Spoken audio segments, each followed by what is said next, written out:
Hi, dear students. How are you all? After a long gap, once again I'm going to take classes now. Anyway, even from government side also, online classes are going to be started. Make utilize of that. So now let's continue that the history first chapter in the advent of Europeans. We have already finished one video for that, and let's look at what are all the things there. In last class, what are all the things we discussed? Let me give you a brief idea about that. Yeah, first we saw a video which I had prepared as an introduction for your 10th standard history part. Next, yeah, some points we discussed. There, how was the condition, how the trade relation was there between Europe and India. So before Vasco da Gama discovered new sea route, and what are all the things majorly India was exporting, all those cities, all the spices we saw, and about the Constantinople. See this city, Constantinople, importance of that city, strategic point of that city we discussed, and about this Roman Byzantium Empire, others we discussed. Next, under this Constantinople was first under the control of Roman Byzantium Empire. Then Ottoman Turks captured that. Okay, next.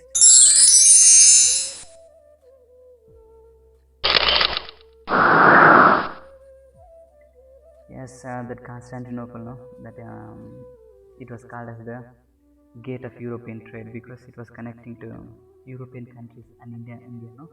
Therefore, and about the Arab merchants and Italian merchants, I told these Arab merchants and these were the Italian merchants. These two were making profit because the Arab merchants were purchasing from India and they were making profit from them, the Italian merchants, and they were making profit. They were selling to all other European countries. Therefore, other countries, no, it may be France, Netherlands, the Dutch, English, Portuguese, they had jealous about these Italians, okay, because they had the monopoly. Monopoly means the single-handedness. They only had the power, they only had the opportunity to purchase and sell. That is called monopoly. Next, yeah, the fall of the Constantinople. Yeah, in 1453, Ottoman Turks. I have told you about this. Next, what happened? Spain and Portugal, they started to break the monopoly of Italians because they got jealous, no? So they started to find sea route for India, and Portuguese was successful because Vasco da Gama, no, yeah. And what are the points supported for these navigators? Means these are the things: compass, astrolabes, gunpowder. So all this. Yeah, this one. Next, a new sea route. Vasco da Gama, no? He discovered sea route to India in the year 1498. He came to Calicut, a place called Kappadu. It is near Calicut of Kerala. Next, yeah, the Portuguese were the first to re-establish the trade between India and Europe. Yeah, that's next, how that Vasco da Gama came from here to here, here, okay, like this. Next, yeah, various other voyages I told about, and for example, Columbus, he discovered sea route for America. Okay. Next, Cabral came to this Australia. Then one more very important person, that is Magellan, because Magellan is the first person who circumnavigated around the globe. So the next slides.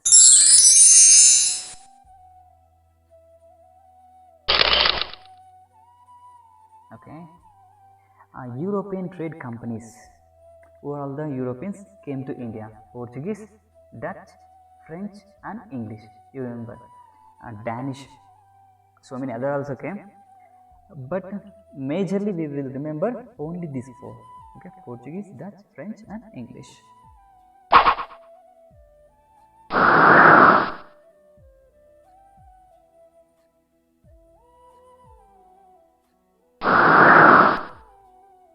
Okay. Yeah, the first one, Portuguese. Portuguese were the first to arrive at India for the trade and were also the last to leave India on the sea route. What is this tricks here? They are the first and they are the last. Why? Because 1498 Vasco da Gama came first, no? So Portuguese are the first. And they left India in the year of 1961. You may have one doubt that, sir, India got independence in 1947 itself, no? Then why this up to 1961? Yes, the Portuguese were there in our India, yeah, in Goa, Dadar Nagar and Haveli, and Daman and Diu, like that we say. So in these places, Portuguese were there still. Okay, up to 1961, they were in India. But after that, the Indian army went, and so many military operations took place. I will tell you about these in detail in upcoming chapters. Okay? Yes. Next, this first, I hope that first point you understood. Portuguese were the first, and they were the last to leave our India. Next, who is the first person came to India? Miss Vasco da Gama. From the Portuguese side, Vasco da Gama. Three important persons you have to remember in Portuguese. One is Vasco da Gama. Second one is Francisco de Almeida. Next, Albuquerque. Yeah. About Vasco da Gama, I told you in 1498 he discovered sea route to India.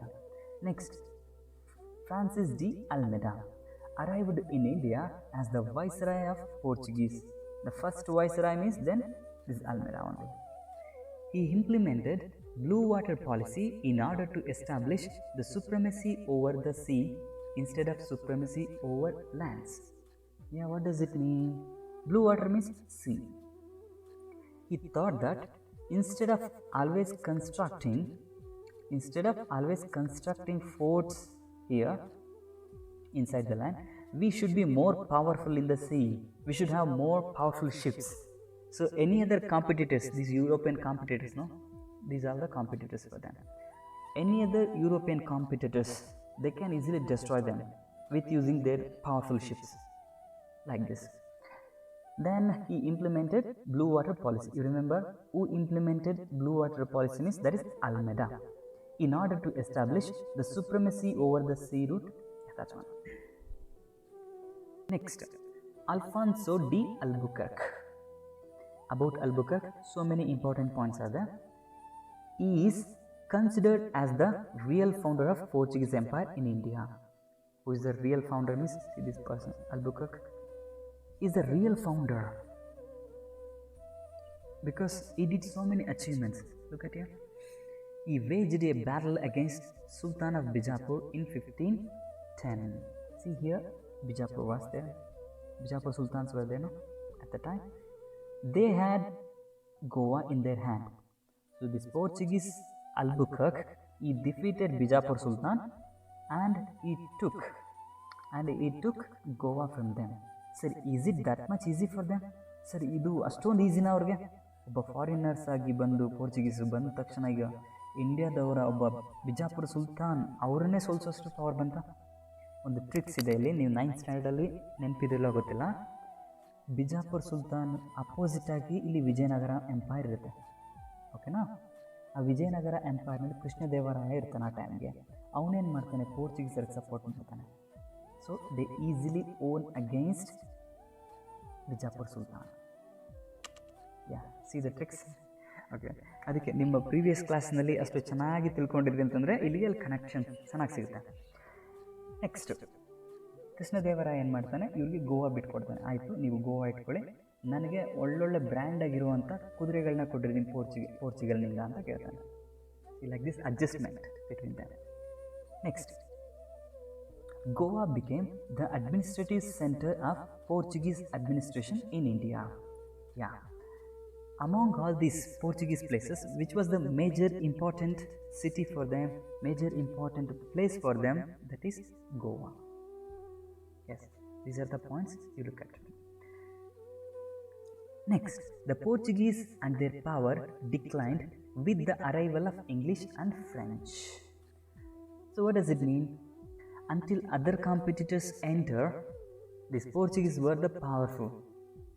But after this English and French, this Portuguese power became weakened. Okay, these are the points about the Portuguese. You look at them. You pause the video and read once silently.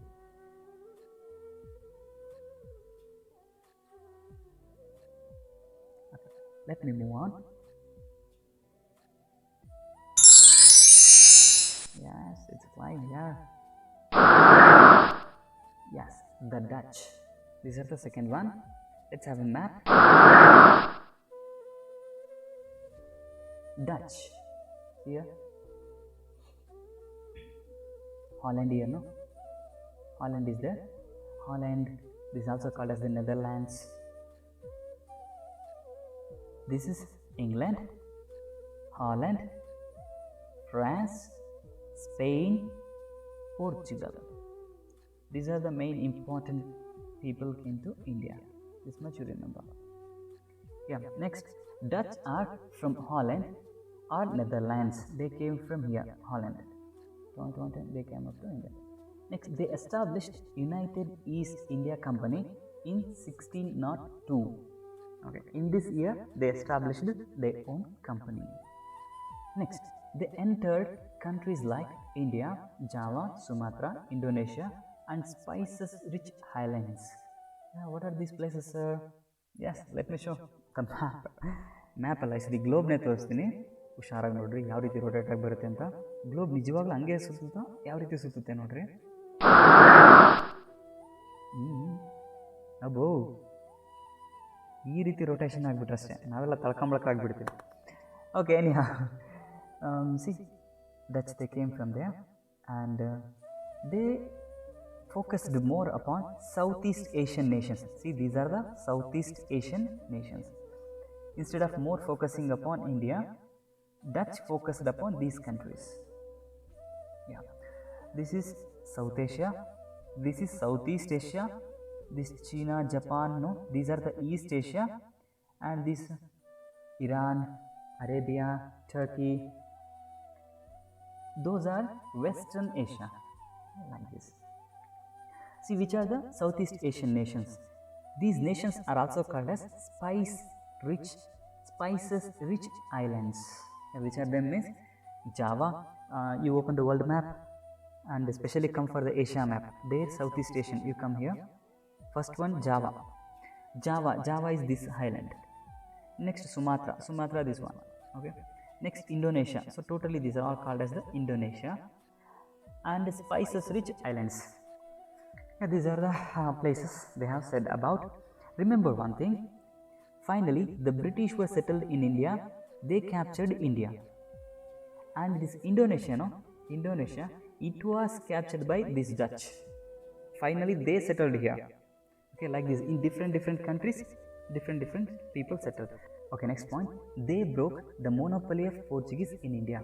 Monopoly means, I already told you, single person's business, single person's handle. Now, Portuguese were the single persons. They were the only one who were doing business. They came first and they were the only one. But now, this Dutch also enter into the field. Therefore, we say that this Dutch broke the monopoly of the Portuguese in India.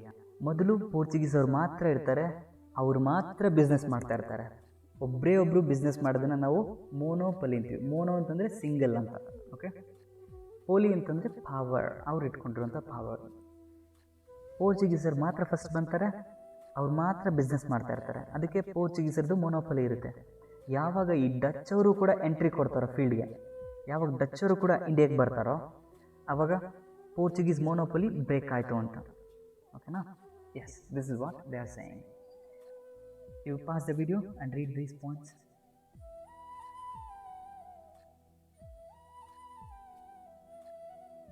Yeah, let me move on.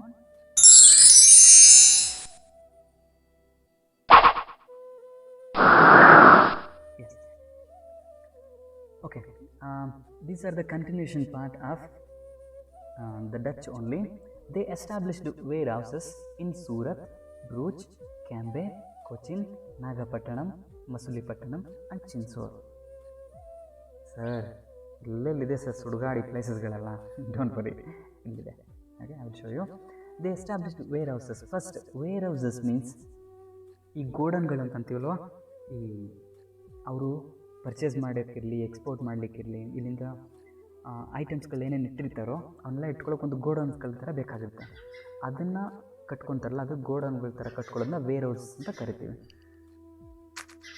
Array ಗುಬ್ಬಚ್ಚೆ, 1 minute. ಈ ಸೂರತ್ ಅನ್ನೋದು, this was very important place. ಇವಾಗೆಲ್ಲ ಬಾಂಬೆನ ತುಂಬ famous ಆಗಿದೆಯಲ್ಲ business ಮಾಡಲಿಕ್ಕೆ, but ಆಗಿನ ಕಾಲದಲ್ಲಿ ಸೂರತ್ ಅನ್ನೋದು, ಈ ಸೂರತ್ ಏನಿದೆಯಲ್ಲ ಇದು ತುಂಬ ಇಂಪಾರ್ಟೆಂಟ್ ಪ್ಲೇಸ್ ಆಗಿರುತ್ತೆ, ಸ್ಟ್ರಾಟಜಿಕಲ್ ಪ್ಲೇಸ್. ಅದಕ್ಕೆ ಏನು ಮಾಡ್ತಾ ಇರ್ತಾರೆ ಎಲ್ಲರೂ ಕೂಡ, ಅದರಲ್ಲಿ ಒಂದು ಪ್ಲೇಸ್ ತೊಗೊಳಕ್ಕೆ, ಅದರಲ್ಲೂ ಒಂದು ಜಾಗ ಇಟ್ಕೊಳ್ಳೋಕ್ಕೋಸ್ಕರ ಎಲ್ಲರೂ ಟ್ರೈ ಮಾಡ್ತಾ ಇರ್ತಾರೆ. ಆ ಯುರೋಪಿಯನ್ಸ್ ಯಾರು ಬಂದರೆ ಎಲ್ಲರೂ ಟ್ರೈ ಮಾಡ್ತಾ ಇರ್ತಾರೆ.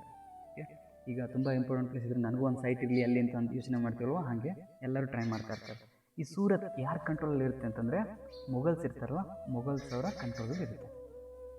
Okay, next Surat. Next Broach. Broach here, see Broach. Next Bharuch ಅಂತ ಕರೀತಾರೆ, ಬ್ರೋಚ್ ಅಂತ ಕರೀತಾರೆ. Anyhow, next ಕ್ಯಾಂಬೆ.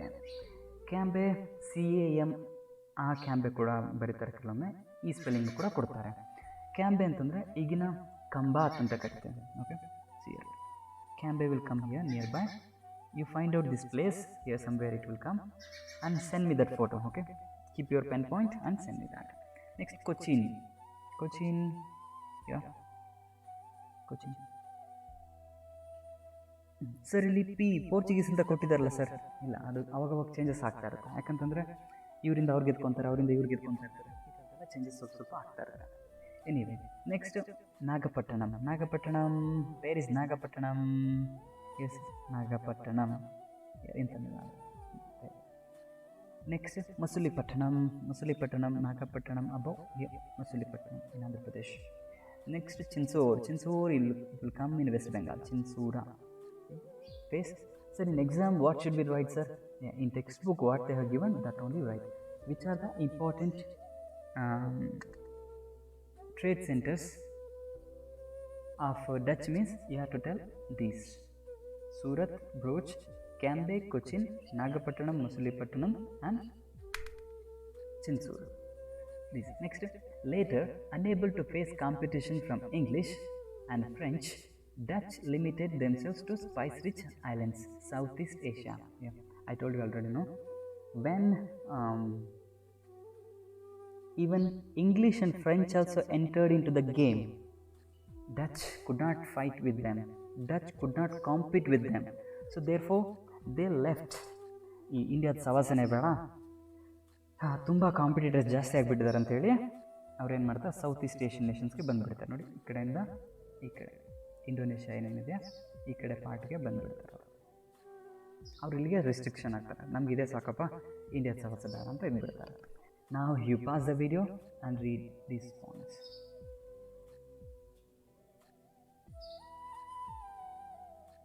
Okay, yeah. Next, let me move on. Yes. Know this. Yeah, warehouse. Warehouse, I already told, no? Like this Godan. The warehouses were the places of storing merchandise. Merchandise means goods. Remember this word. Merchandise means goods. Merchant ಅಂತಂದರೆ ವ್ಯಾಪಾರ ಮಾಡೋಣ. Merchandise ಅಂದರೆ ಅವನು ಯಾವ್ಯಾವ ವಸ್ತುಗಳನ್ನ ವ್ಯಾಪಾರ ಮಾಡ್ತಾನೋ ಅವುಗಳನ್ನು ಮರ್ಚೆಂಡೈಸ್ ಅಂತ ಕರಿತೀವಿ. ಎಸ್, ಇದು wear house.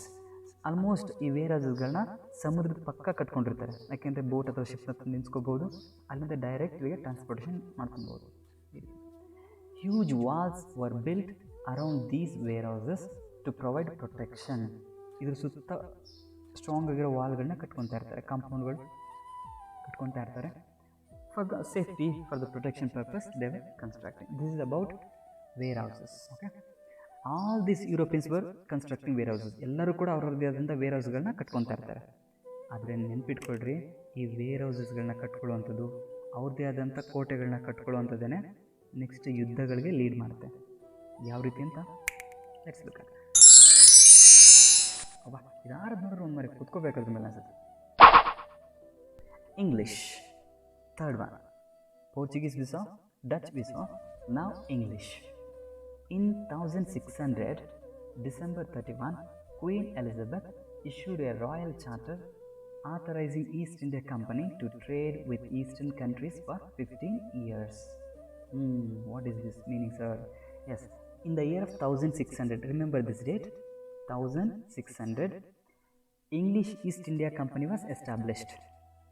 Okay, English East India company start ಆಗುತ್ತೆ. ಕಂಪನಿ ಅಂದರೆ ಏನು ಸರ್? ಹಾಗೆ ಈ ಕ್ವೀನ್ ಎಲಿಜಬೆತ್ ಯಾರು sir? Queen Elizabeth, she was the queen of England. ಈ ಕಂಪ್ನಿಯವರು ಯಾರೇ ಇದ್ದರೂ, ಯಾವುದೇ ಒಂದು ದೇಶದವರು, ಅವರು ಬೇರೆ ದೇಶಕ್ಕೆ ಹೋಗಿ ಬಿಸ್ನೆಸ್ ಮಾಡಬೇಕಂದ್ರೆ ನಮ್ಮ ದೇಶದ ಪರ್ಮಿಷನ್ ತೊಗೋಬೇಕಲ್ವ ಗೌರ್ಮೆಂಟ್ದು. ಹಾಗೆಯೇ ಇಂಗ್ಲೀಷ್ ಕಂಪ್ನಿಯವರು ಅವರು ಏನಾದರೂ ಒಂದು ಬಿಸ್ನೆಸ್ ಮಾಡಬೇಕಂದ್ರೆ ಹೊರಗಡೆ ಬೇರೆ ದೇಶಕ್ಕೆ ಹೋಗಿ ಈ ಕ್ವೀನ್ನ ಪರ್ಮಿಷನ್ ತೊಗೋಬೇಕಾಗತ್ತೆ. ಎಸ್, ಅವರು ಆ ಕಂಪ್ನಿಯವ್ರು ಹೋಗಿ ಕ್ವೀನ್ ಹತ್ರ ಪರ್ಮಿಷನ್ ಕೇಳ್ತಾರೆ. ಅವರು ರಾಯಲ್ ಚಾರ್ಟರ್ನ ಕೊಡ್ತಾರೆ. ರಾಯಲ್ ಚಾರ್ಟರ್ ಅಂತಂದರೆ, ಅವರು ರಾಯಲ್ ಅಂತಂದರೆ ಏನು, ಆ ಕಿಂಗು ಕ್ವೀನ್ ಇರ್ತಾರಲ್ಲ ಅವ್ರನ್ನ ರಾಯಲ್ ಅಂತ ಕರಿತೀವಿ, ಆ ಕಿಂಗ್ ಫ್ಯಾಮಿಲಿ. ಅವರು ಚಾರ್ಟರ್ ಕೊಡೋದು. ಚಾರ್ಟರ್ ಅಂದರೆ ಒಂದು ಪರ್ಮಿಷನ್, ಒಂದು ಲೆಟ್ರನ್ನ ಬರೆದ್ಬಿಟ್ಟು ಪರ್ಮಿಷನ್ ಹಾಕೊಂಡು ಕೊಡೋದು. ಸೀಲು ಹೊಡೆದು ಸೈನ್ ಹಾಕಿ ಕೊಡ್ತಾರಲ್ವ, yes this is permission for you ಅಂತ. ಹಾಗೆ ಚಾರ್ಟರ್ ಅಂತ ಕರಿತೀವಿ. ರಾಯಲ್ ಚಾರ್ಟರ್ ಕೊಡ್ತಾರೆ, ಪರ್ಮಿಷನ್ ಕೊಡ್ತಾರೆ ಈಸ್ಟ್ ಇಂಡಿಯಾ ಕಂಪ್ನಿಗೆ. ನೀವು ಟ್ರೇಡ್ ಮಾಡ್ಬೋದು ಈಸ್ಟರ್ನ್ ಕಂಟ್ರೀಸ್ ಜೊತೆಯಲ್ಲಿ. ಈ ಇಂಡಿಯಾ ಈಸ್ಟರ್ನ್ ಕಂಟ್ರೀಸ್ ಅಂದರೆ ನಮ್ಮ ದೇಶಗಳು, ಓಕೆ. ವೆಸ್ಟರ್ನ್ ಕಂಟ್ರೀಸ್ ಅಂದರೆ ಯುರೋಪಿಯನ್ ಕಂಟ್ರೀಸ್. ಈಸ್ಟರ್ನ್ ಕಂಟ್ರೀಸ್ ಜೊತೆ ನೀವು ಬಿಸ್ನೆಸ್ ಮಾಡ್ಬೋದು ಅಂತ. ಎಷ್ಟು ವರ್ಷದವರೆಗೆ ಲೈಸೆನ್ಸ್ ಕೊಡ್ತಾರೆ, ಪರ್ಮಿಷನ್ ಕೊಡ್ತಾರೆ ಅಂದರೆ ಫಾರ್ ದ 15 years, 15 ವರ್ಷದವರೆಗೆ ಕೊಡ್ತಾರೆ. ನೋಡೋಣ ಈ ಕ್ವೀನ್ ಎಲಿಜಬೆತ್ ರಾಣಿ ಹೆಂಗಿರ್ಬೋದು ನೋಡ್ಲಿಕ್ಕೆ ಅಂತ. ಹುಷಾರಾಗಿರಿ, ಅಲರ್ಟಾಗಿರಿ. ಕ್ವೀನ್ ಅಂದರೆ ಸೂಪರ್ ಆಗಿರ್ತಾರೆ. ನೆಕ್ಸ್ಟು ನಮ್ಮ ಒಂದು ಫಿಲಮ್ ತೆಗಿತಾ ಇದ್ದೀವಿ, ಅದಕ್ಕೆ ಹೀರೋಯಿನ್ ಮಾಡ್ಕೊಳ್ಳೋಣ ಅಂತಿದ್ದೀನಿ. ನೋಡಿ ಹೇಗಿದ್ದಾರೆ. ಹಲೋ ಮೇಡಮ್, ಸ್ವಲ್ಪ ಎಂಟ್ರಿ ಕೊಡ್ರಿ. Wow, super super beautiful. ನಮ್ಮ ಕನ್ನಡ ಫಿಲಮ್ ಇಂಡಸ್ಟ್ರಿಯಲ್ಲಿ ಯಾರೂ ಇಲ್ಲ ಹಿಂಗೆ. ಓಕೆ ಮೇಡಮ್, ಇಷ್ಟು ನಮ್ಮ 10th ಸ್ಟ್ಯಾಂಡರ್ಡ್ ಹುಡುಗರೆಲ್ಲ ಬರ್ತಾ ಇದ್ದಾರೆ ಮೇಡಮ್. ಆ ಹುಡುಗರನ್ನೆಲ್ಲ ಕರ್ಕೊಂಡು ಬರ್ತೀನಿ ಮೇಡಮ್. ರೆಡಿ ರೀ ಮೇಡಮ್ ಪರ್ಮಿಷನ್ ಕೊಡಲಿಕ್ಕೆ? ಕೊಡ್ತೀರಾ ಮೇಡಮ್ ಪರ್ಮಿಷನ್? ಏನರ ಹುಡುಗ್ರ ಸೌಂಡೇ ಇಲ್ಲಲ್ಲ ಮೇಡಮ್ ಕಡೆಯಿಂದ. ನೋಡೋಣ ಬಿಡಿ, ಅವ್ರನ್ನ ಆಮೇಲೆ ಮಾತಾಡ್ತಾನ. Next, this company at hold.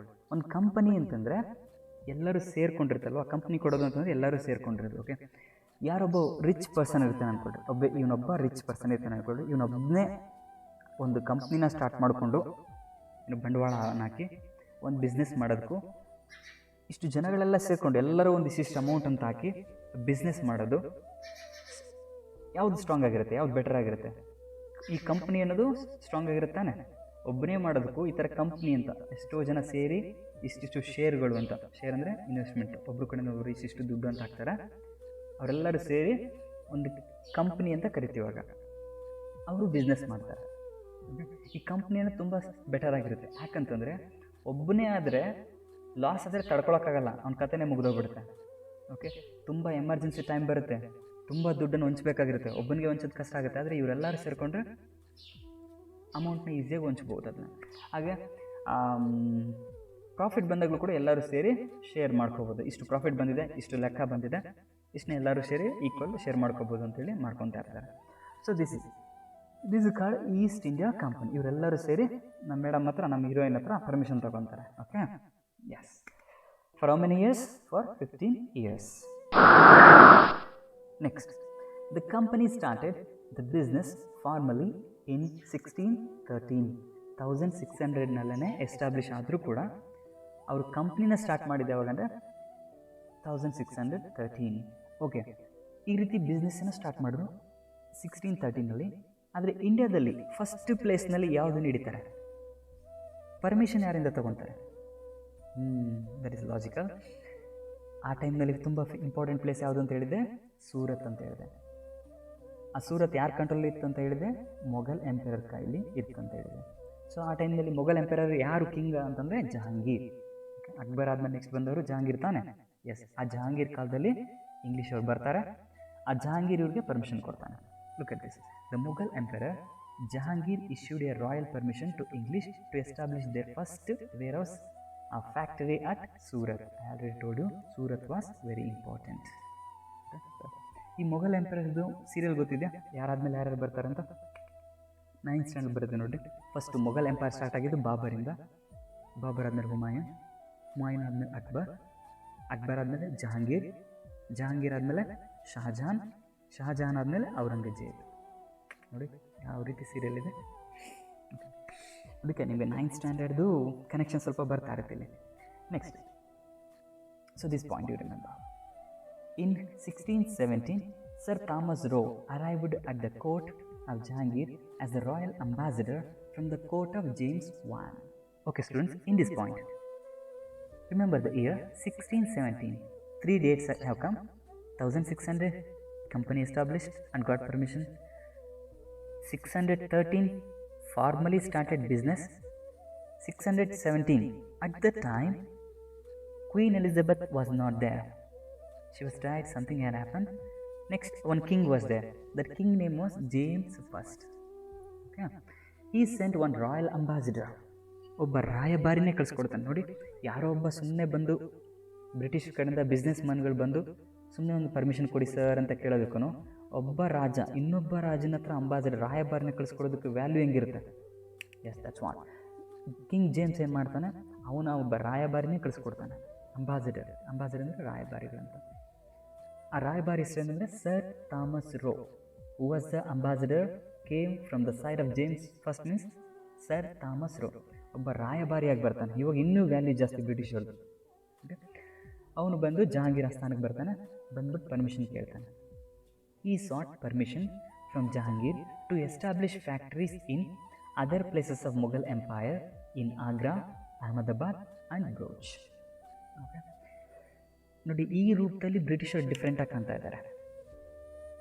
ಹೇಗೆ ಅಂತಂದರೆ, ಬೇರೆ ಯುರೋಪಿಯನ್ಸ್ ಬಂದವರು ಬಂದ್ಬಿಟ್ಟು ಇವ್ರು ಯಾರೋ ಬರ್ತಾರೆ, ಆ ಬಿಸ್ನೆಸ್ ಮೆನ್ಗಳು ಬಂದು ಒಂದು ಪರ್ಮಿಷನ್ ತೊಗೊಳ್ತಾರೆ, ಇಲ್ಲೆಲ್ಲ ಫ್ಯಾಕ್ಟ್ರಿಗಳನ್ನ ಸ್ಟಾರ್ಟ್ ಮಾಡ್ಕೊಂಡು ಹೋಗ್ತಾ ಇರ್ತಾರೆ. ಆದರೆ ಬ್ರಿಟಿಷರ ಸ್ಟ್ರಾಟಜಿಕ್ ಪ್ಲಾನಿಂಗ್ ಇದೆ ನೋಡಿ. ಒಬ್ಬ ರಾಜನ ಕಡೆಯಿಂದನೇ ಪರ್ಮಿಷನ್ ತೊಗೊಂಡ್ಬರ್ತಾರೆ, ರಾಜನ ಕಡೆಯಿಂದ ರಾಯಭಾರಿನೇ ಕರ್ಕೊಂಡ್ಬರ್ತಾರೆ. ಹಿಂಗಾಗಿ ವ್ಯಾಲ್ಯೂ ಜಾಸ್ತಿ ಇವ್ರಿಗೆ. ಓಕೆ, ಆ್ಯಂಡ್ ಪ್ಲಾನ್ ಸಿ, ಬೇರೆಯವರೆಲ್ಲ ಬಂದವರೆಲ್ಲ ಸಮುದ್ರದ ಪಕ್ಕದಲ್ಲಿ ಅಲ್ಲಲ್ಲಿ ಸಮುದ್ರದ ಪಕ್ಕದಲ್ಲಿ ಫ್ಯಾಕ್ಟ್ರೀಸ್ಗಳನ್ನ ತೆಗೆದ್ರೆ, ಇವರು ಸಮುದ್ರದ ಪಕ್ಕದಲ್ಲೂ ತೆಗಿತಾರೆ, ಮತ್ತು ಕಂಟ್ರಿ ಒಳಗಡೆನೂ ಕೂಡ ಎಂಟ್ರಿ ಆಗಿಬಿಟ್ಟಿದ್ದಾರೆ. ಇಲ್ಲಿ ನೋಡಿ, ಆಗ್ರಾ, ಅಹಮದಾಬಾದ್ ಆ್ಯಂಡ್ ಬ್ರೋಚ್. ಆಗ್ರಾ ಎಲ್ಲಿದೆ? ಉತ್ತರ ಪ್ರದೇಶದ ಡೆಲ್ಲಿ ಪಕ್ಕನೇ ಇದೆ, ಅಲ್ಲಿಗೆ ಬಂದುಬಿಡ್ರಿ ಈಗ. And Ahmedabad in Gujarat it will be there, and Broach, this near by sea only.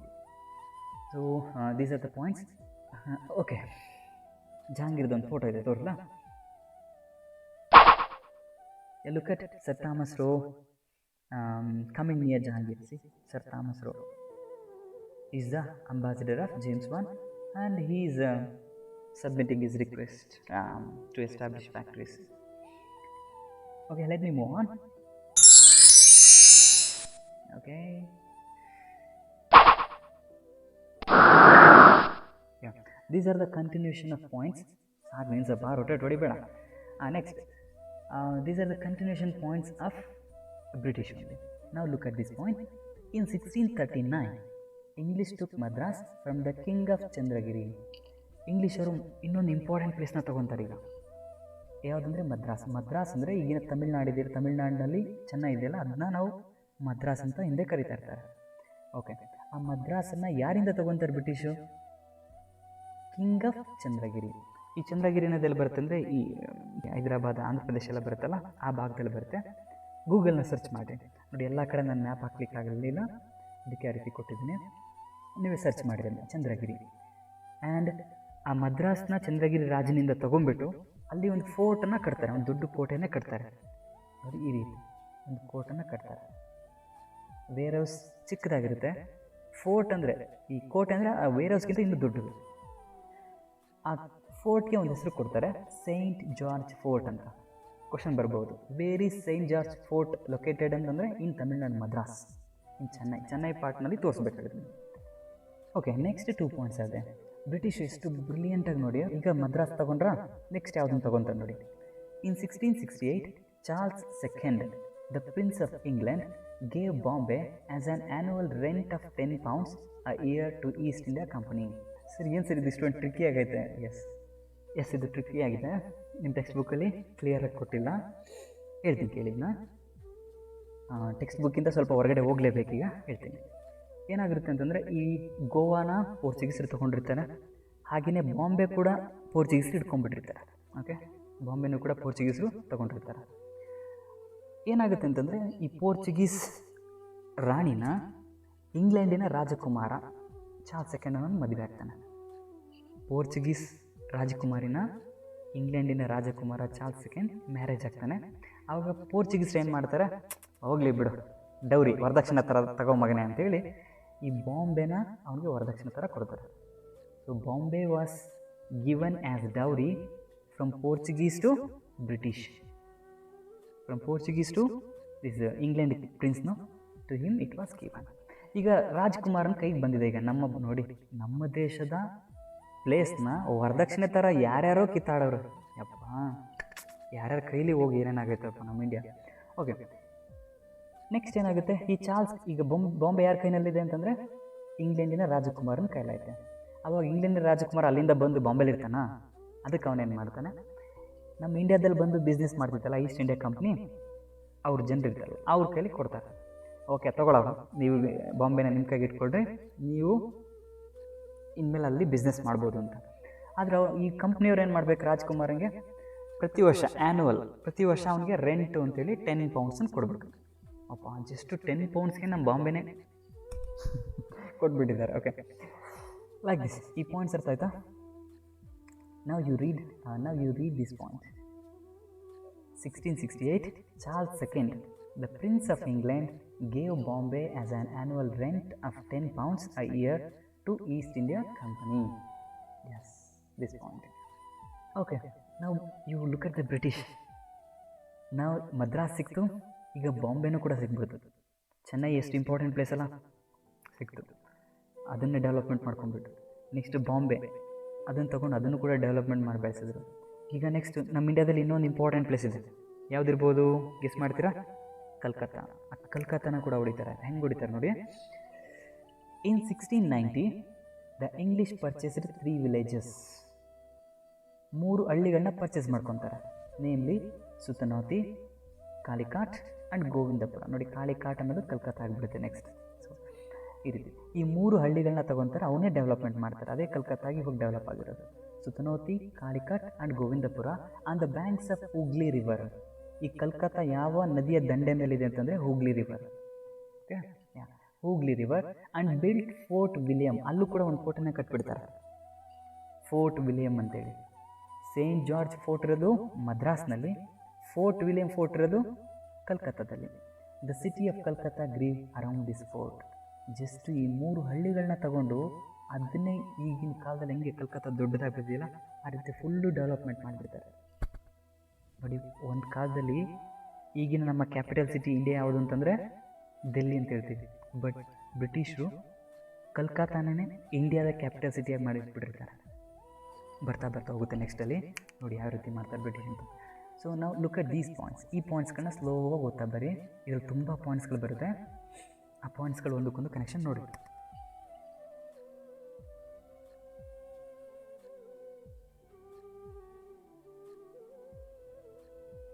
Okay, next. ಇದು ಯಾರೋಗೋದು ನೋಡಿದಾಗೆಲ್ಲ ಹೊಟ್ಟೆ ಉರಿಯಿಲ್ಲ. ಮಗನ ವಾಪಸ್ ಕಳಿಸ್ತೀನಿ ತಡ್ರಿ. ಹಾಂ, ಹೋಗಿ ಈಗ. ನೋಡ, ನಮಗೆ ಕಿರಿಕಿರಿ ಮಾಡುತ್ತಾ. Okay, next. See, British points are still more continuing. By 17th century, the English had established Bombay, Madras and Calcutta as the centers of their presidencies. 17th century ಒಳಗಡೆ ಅವ್ರು ಆಲ್ರೆಡಿ 3 ಪ್ರೆಸಿಡೆನ್ಸೀಸ್ನ ರೆಡಿ ಮಾಡ್ತಾರೆ. ಪ್ರೆಸಿಡೆನ್ಸೀಸ್ ಅಂದರೆ ಒಂದು ಪ್ರಾವಿನ್ಸಸ್ ಥರ, ಅವ್ರದ್ದೇ ಅದೊಂದು ರಾಜ್ಯ ಅಂತಂತೀವಲ್ಲ, ಹಂಗೆ ಒಂದೊಂದು ರಾಜ್ಯಗಳ ಥರ ರೆಡಿ ಮಾಡಿ ಇಟ್ಕೊಂಡ್ಬಿಡ್ತಾರೆ. ಯಾವ್ಯಾವ ಪ್ರೆಸಿಡೆನ್ಸಿ ಮಾಡ್ತಾರೆ? ಒಂದು ಬಾಂಬೆ ಪ್ರೆಸಿಡೆನ್ಸಿ ಇದನ್ನು ಮಾಡಿಟ್ಬಿಡ್ತಾರೆ. ನೆಕ್ಸ್ಟ್ ಇಲ್ಲಿಂದ ಇಲ್ಲಿವರೆಗೆ ಮದ್ರಾಸ್ ಪ್ರೆಸಿಡೆನ್ಸಿ. ನೆಕ್ಸ್ಟ್ ಕಲ್ಕತ್ತಾ ಪ್ರೆಸಿಡೆನ್ಸೀಸ್, ಇದು ಕಲ್ಕತ್ತಾ. ಬೆಂಗಾಲ್ ಪ್ರೆಸಿಡೆನ್ಸಿ ಇರುತ್ತಲ್ಲ, ಇದೆಲ್ಲ ಸೇರಿ ಕಲ್ಕತ್ತಾ ಪ್ರೆಸಿಡೆನ್ಸಿ, ಬೆಂಗಾಲ್ ಪ್ರೆಸಿಡೆನ್ಸಿ ಅಂತ ಮಾಡಿಟ್ಬಿಡ್ತಾರೆ ಬ್ರಿಟಿಷ್. ಹಾಗಾದ್ರೆ ಇವಾಗ ನೋಡ್ರಿ, ನಮ್ಮ ಮೈಸೂರು ಯಾವುದ್ರ ಕಡೆ ಬರುತ್ತೆ? ಬಾಂಬೆ ಪ್ರೆಸಿಡೆನ್ಸಿನ ಇಲ್ಲ ಮದ್ರಾಸ್ ಪ್ರೆಸಿಡೆನ್ಸಿನ? Yes, that is our Mysore is under the control of Madras presidency. Next, by the end of 18th century, the English made Calcutta as their capital city. ಇಷ್ಟರೊಳಗಡೆನೂ ಕೂಡ ಅವ್ರಿಗೊಂದು ಕ್ಯಾಪಿಟಲ್ ಸಿಟಿ ಥರ ಬೇಕು, ಇಂಪಾರ್ಟೆಂಟ್ ಸಿಟಿ ಬೇಕು ಅವ್ರಿಗೆ. ಕ್ಯಾಪಿಟಲ್ ಸಿಟಿ ಯಾವುದನ್ನು ಮಾಡ್ತಾರೆ? ಕಲ್ಕತ್ತಾ ಮಾಡಿರ್ತಾರೆ. ನೋಡಿ, ಕಲ್ಕತ್ತಾನೇ ಇಂಪಾರ್ಟೆಂಟ್ ಅಂತ ಮಾಡಿಟ್ಕೊತಾರೆ. Okay, next, they implemented their own civil and criminal procedure codes in the areas that were under their control. ಅವರು ಯಾವ್ಯಾವ್ದ್ರಲ್ಲಿ ಕಂಟ್ರೋಲ್ ಹಿಡಿದಿರ್ತಾರೋ ಅಲ್ಲೆಲ್ಲ ಅವ್ರದ್ದೇ ಆದಂಥ ಸಿವಿಲ್ ಕೋಡು, ಕ್ರಿಮಿನಲ್ ಪ್ರೊಸೀಜರ್ ಕೋಡ್ ಅವನ್ನೆಲ್ಲ ತರ್ತಾರೆ. ಇಂಗ್ಲೀಷ್ ಕೋರ್ಟ್ ಸಿಸ್ಟಮ್ ಇರುತ್ತಲ್ಲ, ಆ ಥರ ಕೋರ್ಟ್ ಸಿಸ್ಟಮ್ಗಳನ್ನ ತರ್ತಾ ಇರ್ತಾರೆ. ಜಡ್ಜಸ್ಸು, ಲಾಯರ್ಸು, ಕೋರ್ಟು ಇವನ್ನೆಲ್ಲ ಮಾಡ್ಕೊತಾ ಇರ್ತಾರೆ. ನಾವು you read these points. presidencies and Calcutta became their capital, and wherever they had captured, there they were implementing civil and criminal procedure codes. Next, order.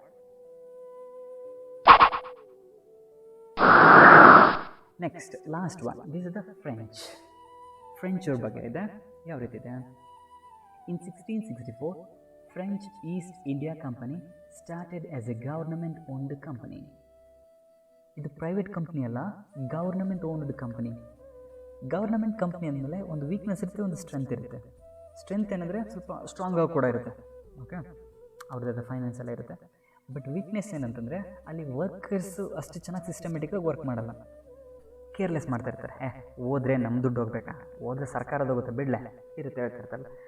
Anyway, in 1664, French East India Company started as a government owned company. Remember this point, government owned company.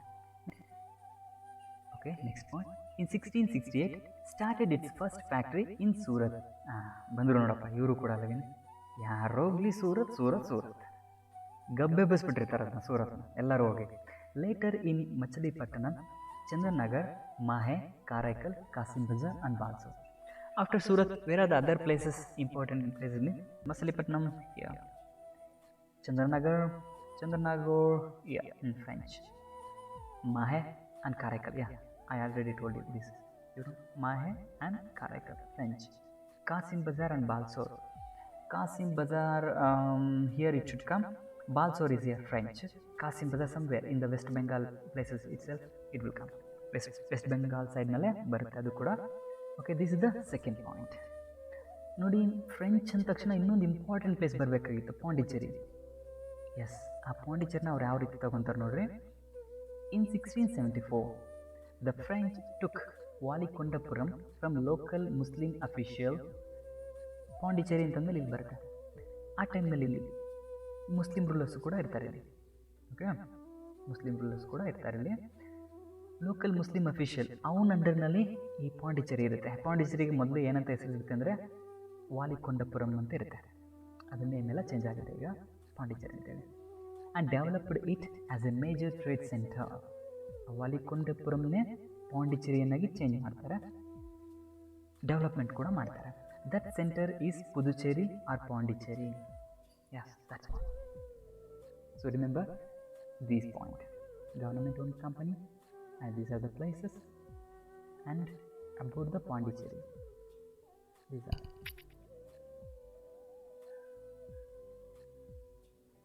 Okay, let's move on to the last slide. Day on the last point ಇದೆ French ಬಗ್ಗೆ. Last ಸ್ಲೈಡಲ್ಲಿ ತೋರಿಸ್ತೀನಿ.